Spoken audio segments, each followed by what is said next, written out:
Bon, comment vous dire, ma meilleure amie me casse les couilles. Pardon? Bon, vous avez compris, dans cette vidéo, il y a beaucoup de second degré. Il y aura beaucoup de second degré. Franchement, tu me saoules. Mais le plus important, si on pousse un peu le délire, c'est de vous véhiculer un message. L'importance de l'entourage dans votre diète. L'importance de l'entourage dans votre challenge, si vous avez prévu de perdre du poids. Dans mon cas, j'ai ma meilleure amie qui est vraiment sur mon dos. Comme je vous l'avais dit, quand j'ai créé cette chaîne YouTube, je n'en ai pas parlé à mes proches. La seule personne à savoir l'existence de cette page, enfin, à connaître cette page, ma copine, ma soeur, savent très bien que j'ai créé une page YouTube par rapport à mon challenge, mais elles n'ont pas le lien. Ma meilleure amie là, elle m'a même suggéré de faire tel type de vidéo, m'a suggéré de varier mes plats. Bref, vous avez compris le délire. Mais je vais vous parler aujourd'hui d'un aspect autre que la vidéo. Alors, je vous fais un bref résumé. Durant mes dernières expériences, ma dernière expérience professionnelle, j'ai passé pratiquement 4 ans dans la même boîte. Ça se passait plutôt bien, je me suis donné à fond, à blanc, je finissais à des heures vraiment pas possibles parce que j'aimais vraiment travailler dans cette boîte. Et quand j'aime travailler dans une boîte, je travaille sans compter.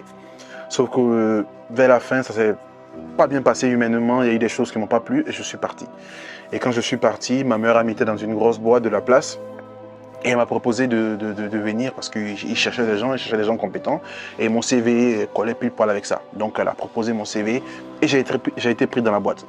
Sauf que quelques mois plus tard, elle a été débauchée dans une grosse boîte, une très grosse boîte, parce qu'elle est très intelligente. Et moi, je travaillais dans la boîte où je suis arrivé. Et au bout de quelques mois, j'ai démissionné. Pourquoi? Parce qu'au vu de ma dernière expérience, j'ai compris que se saigner à blanc pour une boîte, c'était plus mon délire.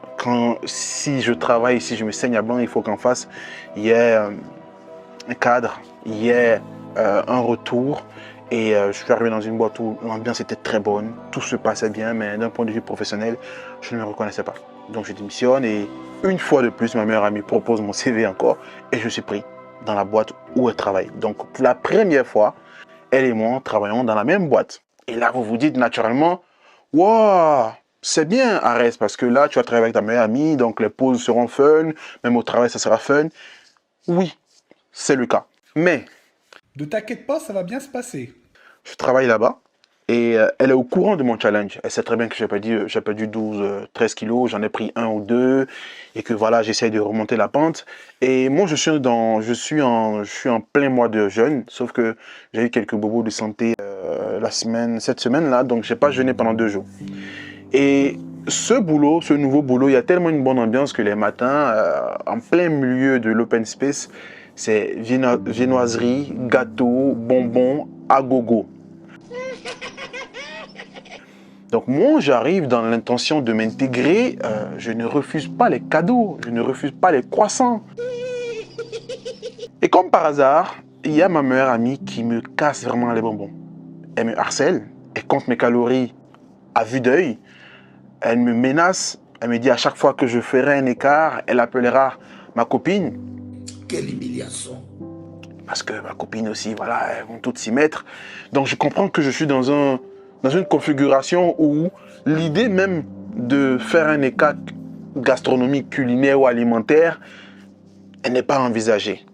Bien évidemment, c'est bon pour ma diète, effectivement, parce que je suis beaucoup plus enclin à rester dans les sillons de ce que je me suis fixé comme régime, comme apport calorique. Mais il faut dire également que ça fait chier.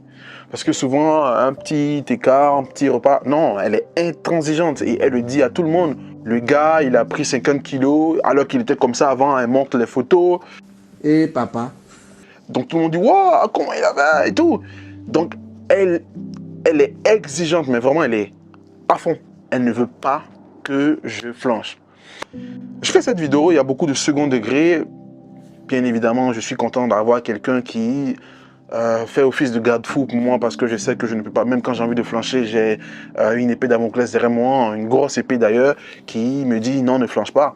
Mais à travers cette vidéo, je veux vraiment vous parler de l'importance de l'entourage dans vos défis personnels, dans vos projets, dans vos ambitions. Je ne veux pas faire le coach en motivation ou le coach en vie, mais je vais m'intéresser plus précisément à la diète.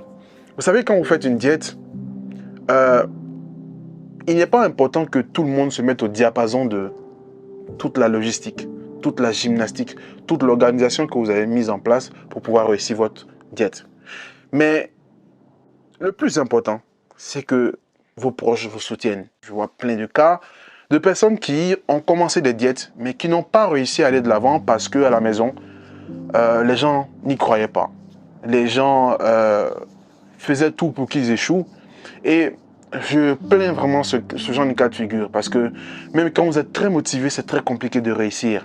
Donc, si vous faites une diète, que dans votre entourage, certaines personnes ne le comprennent pas, ne veulent pas le comprendre. Dans la vidéo précédente, je vous ai parlé du fait qu'il faut souvent lâcher du lest ou passer un bon moment avec les amis. Ça, c'est un effort consenti de notre part. Mais il faudrait en face qu'il y ait un effort, en tout cas quand on parle d'amis et de proches, il y ait un effort vis-à-vis de nous, venant d'eux. Parce qu'il faut qu'ils fassent l'effort de comprendre qu'on est dans un état d'esprit, un état de santé qui n'est pas optimal, qui peut précipiter notre décès, qui peut précipiter des complications de santé. Et quand on fait tout pour pouvoir réussir notre diète, il faut qu'en face, nos proches fassent l'effort. Quand un proche ne vous soutient pas dans une diète, excusez-moi, ce n'est pas un proche. Parce que la diète, en fait, c'est comme un projet de vie, en fait. Parce que si vous ne vous sentez pas bien dans votre peau, si vous ne vous sentez pas bien niveau santé, c'est l'origine de nombreux problèmes. Donc, la moindre des choses pour les proches, c'est de vous soutenir. Là, je me plains parce que je dis que, voilà, elle me casse les bonbons, elle m'embête. Mais pour moi, c'est vraiment très rassurant de savoir que quand je vais au boulot et qu'il y a des viennoiseries à foison, et qu'il y a des gâteaux à foison, qu'il y a des plats de toutes sortes, c'est très rassurant de savoir que quand je veux flancher, il y a une personne dans mon oreille qui me dit « arrête ». Bien évidemment, je n'ai pas besoin de ça pour faire une diète, mais il faut savoir que les écarts, j'en fais une à deux fois par quinzaine. Donc, des écarts en moins, c'est une diète qu'on atteint, c'est un objectif qu'on atteint beaucoup plus vite. Donc, c'était vraiment l'objet de cette vidéo. Dans vos diètes, dans vos projets personnels, mais plus précisément dans votre programme de métamorphose, de changement physique, entourez-vous des bonnes personnes. Ne vous laissez pas infester par des personnes qui ont une négativité. Si vous voyez un proche qui ne vous soutient pas dans votre projet de diète, le temps de votre diète, prenez vos distances. Ça n'a l'air de rien, ça peut paraître comme du superficiel, mais c'est plus que ça. Si je suis là aujourd'hui à vouloir perdre 50 kilos, ce n'est pas parce que visuellement ce n'est pas beau. C'est une des raisons, mais ce n'est pas la raison principale. Il y a également l'aspect santé. Et la santé, c'est primordial. J'espère que vous avez aimé cette vidéo. N'hésitez pas à vous abonner. N'hésitez pas à lâcher un like. C'était une petite vidéo comme ça. N'oubliez pas que le lundi, pas demain, là, hein, le lundi prochain, ce sera la pesée. On verra si j'ai réussi à remonter la pente. Parce que je me suis pesé avant-hier. C'est pas bon. J'ai pas pris du poids de ouf. J'ai même pas pris du poids, mais je stagne parce que j'ai fait des écarts et voilà, je suis en train de me remettre la pente. Donc, si vous êtes nouveau sur cette chaîne YouTube, moi c'est Mr. Arès. J'ai créé cette chaîne YouTube parce que je me suis donné pour challenge de perdre 50 kilos parce que j'ai pris 50 kilos en seulement 2 ans. Je suis passé de ça à ça. Donc, j'ai déjà perdu 12 kilos. Si ce projet vous plaît, si le fait de voir quelqu'un qui veut sortir du cercle vicieux vous plaît, si vous voulez participer à une aventure enrichissante, si vous voulez vous-même perdre du poids, n'hésitez pas à vous abonner. D'ici là, portez-vous bien.